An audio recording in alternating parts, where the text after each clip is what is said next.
Good morning, YouTube, and welcome back to the channel. It is the end of my first day of my fall photography trip.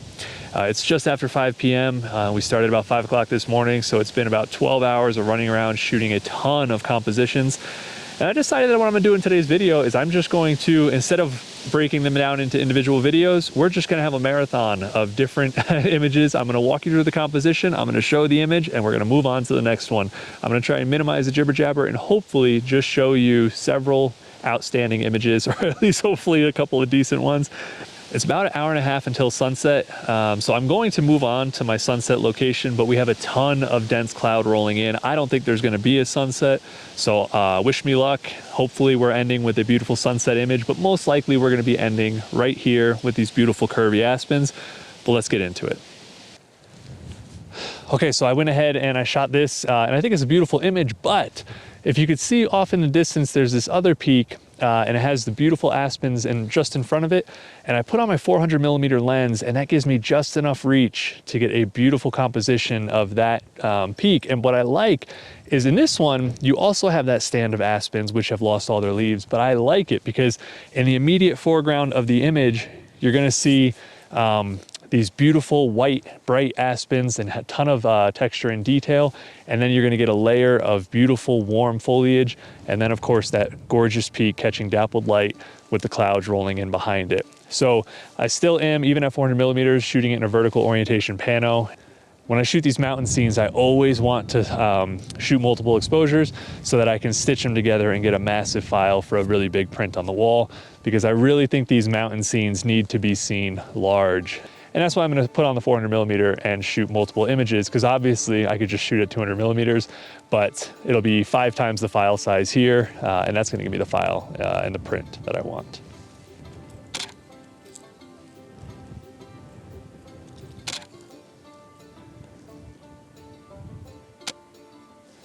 That's freaking gorgeous. It's 10 images left to right. At 400mm, you really can barely move between frames to make sure that they overlap. But there's just these layers of gorgeous texture. You have the bright white aspen trees that have lost their leaves, the beautiful yellow, and even some oranges in the leaves as well. And then of course, the gorgeous peaks at the top with the dramatic clouds all the way around. And I have the composition just ending just above the top of that peak, so that we're just getting a little bit of the cloud. Okay, well, I had promised to minimize the jibber jabber, so let's go ahead and cut in the field gem off and get to the image. This image is a perfect example of finding beautiful light and then looking for something to point your camera at. I came to this location to shoot Mount Wilson, but the light wasn't there and the subject just really wasn't speaking to me. Instead, with this composition, the light is the subject. The way the leafless aspens have fallen into complete shadow while the warm late afternoon light illuminates the gorgeous aspen leaves and snow-covered peaks. This is certainly not the image that I had meant to capture, but I'm extremely lucky to have had such a beautiful scene fall into such gorgeous light. In last week's video, I showed an image in full fall color that I converted to black and white, and the feedback was pretty much unanimous that the color version was better. So I did it again.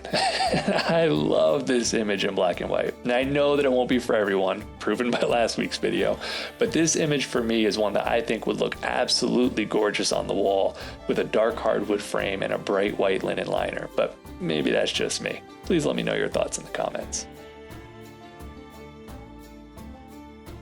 In the intro, I said that we would be covering a full day's images, but what I realized when I got in post is that a lot of the images really just weren't as good as I thought they were. But I did like the idea of cramming all of the images into one rather than having a bunch of videos all in the same location. So that's why you're going to notice that we're going from sunset to daytime multiple times, because I'm really just taking all of the images across the days that didn't make it into a separate video and putting it all into this video.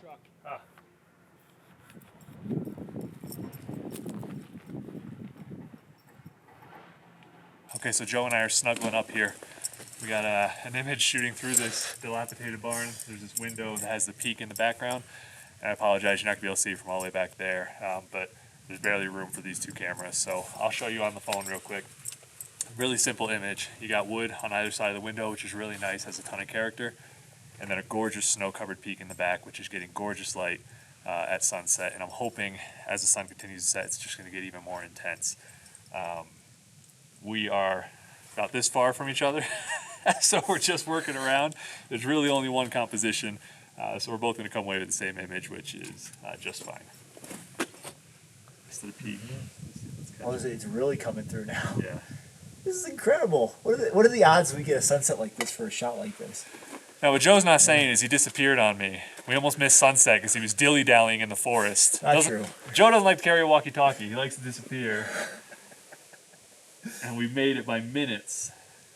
But I am so glad that we made it for this sunset. I absolutely love the shadow created by the peak blocking the last rays of light. Then there's the bands of fire in the sky, and of course the peaks frosted in fresh snow. I even love the little bit of snow on the windowsill. There's just so much detail to take in on this image. This is a perfect example of doing everything wrong and getting bailed out by excellent conditions. Okay, so we found our final location for the evening. You can see behind me we have these awesome curved aspens. I'm set up for my composition, but the sun is intense and I don't really like that. I want the nice diffuse light, so I'm just waiting for a cloud to come through. The way I'm choosing to shoot this is using a telephoto lens. I'm at about 110 millimeters, and yeah, I'm gonna shoot a pano. But the reason for that is not just because I want this to be a pano, but because I don't like the sky and I don't like the immediate foreground. So by shooting in a vertical orientation in a pano, I'm gonna eliminate everything I don't like about the image, and I'm just gonna keep what I like, which is obviously the curved aspens, but also those leaves that have fallen and sitting on the ground. So as soon as we get a cloud to come through and block that light, give everything a set nice soft diffuse light, I'll go ahead and shoot that image and show you what we're looking at. Okay, so you can see the difference now that we have the cloud that's come over. It's much darker and there's a much more even light. And I'm stopping the composition at the top just where the foliage starts. And then you can see the snow in the background, the grasses, and of course the leaves in the foreground. And I'm just focusing on these 5 trees here. It's requiring me to do 2 passes because, as I mentioned, I'm going to be at about 110 millimeters. So my depth of field, even though I'm at f16, is pretty narrow. So I'm doing 1 pass focusing on the trees in the back, and then a 2nd pass on the tree in the immediate. And then just to be safe, a final pass for the tree all the way on the right side. And that should make sure that all the trees that are going to be in the final composition are going to be nice and tack sharp. I'm going to go ahead and do a couple more passes because there's a huge cloud overhead and it should give me plenty of time. Oh, I'm going to be bummed if that falls over.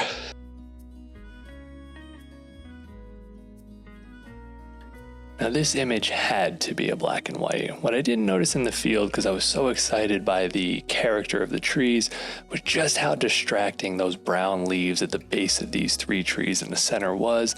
And when I got it in post, I really just didn't like the image. By converting it to black and white and darkening that background, I'm able to focus the eye on these trees, which is the subject of the image. And I think as a black and white, this actually works as a really strong image. Let me know when you're done with that shot. We'll move on to the next comp. Are you bored? I bet you're bored. I know. It's so boring. Waiting on Joe. It's terrible. Gosh, how did you get so dirty in one day? Good morning, YouTube, and welcome back to one of my favorite photography locations. Unfortunately, as you can see, we've missed peak by quite a bit.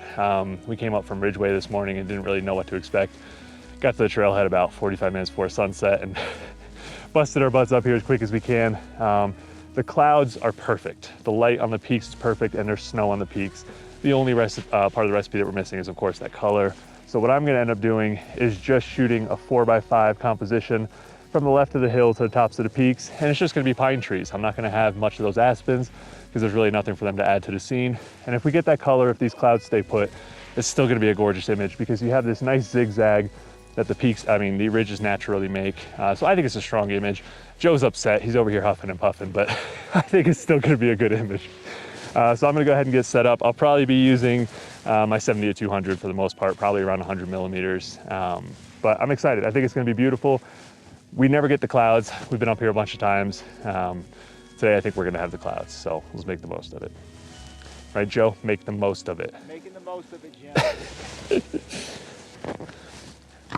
So we're calling this the Dream Lake of the Cimarrons because Joe and I have probably been to Dream Lake, I don't know, I always say at least 50 times, and that's not an exaggeration.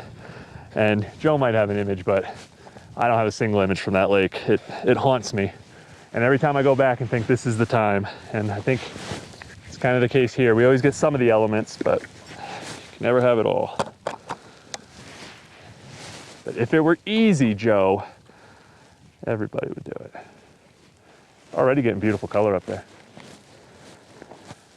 Okay, so I'm having a bit of a battery malfunction. I've got a couple of batteries that seem to just randomly die and shut my camera off. So hopefully I was able to complete that sweep with the first one where the light was hitting the peaks. And now we're kind of transitioning into that blue hour light where hopefully these peaks are gonna get some nice magenta light and the sky will as well. So you kind of get two passes. One is with that nice golden light and the other was that much cooler, hopefully, color in the sky, but I don't know. Not too optimistic if I'm being honest. The color out that way is catching a little bit, but yeah, we'll see. Yeah. So it's 6:30 now, so I guess sunset, if it was accurate, is 6:39, so 9 more minutes, we'll see. Yeah, and I see the magenta light filling the valley down there. Oh, starting to hit the peaks, look at that. All right.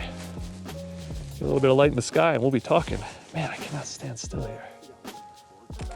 We're starting to get that light. Yep. We're starting to get it on those clouds too.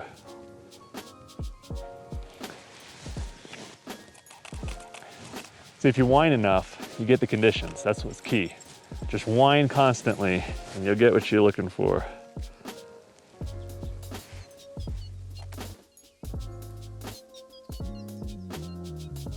That is gorgeous.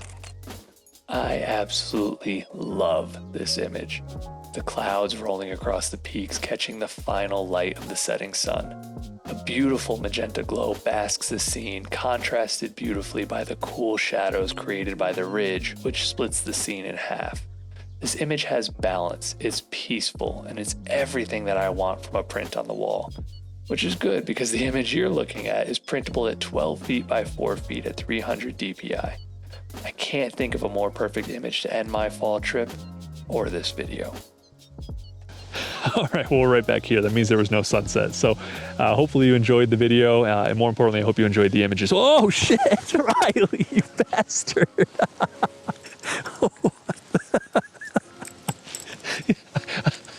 I hate you so much. Oh, you suck. Oh, you're lucky I didn't spill my beer. It's not your fault. No, it's my fault. All right, well, we're right back here. That means there was no sunset. So I hope you enjoyed the video. And more importantly, I hope the images came out. The conditions were incredible. So if I didn't come away with a couple of keepers, then I really suck. That's gonna do it for day one. We'll be picking up tomorrow morning. Yeah, ignore this clown. We did day 1 and day 2 in this video. Next week, we will be picking up at an epic waterfall location and one of the coolest places I have ever seen in Colorado, and I can't wait to share it with you. That's going to do it for me this week. Thank you so much for watching. I hope you enjoyed the video, and more importantly, I hope you enjoyed the images.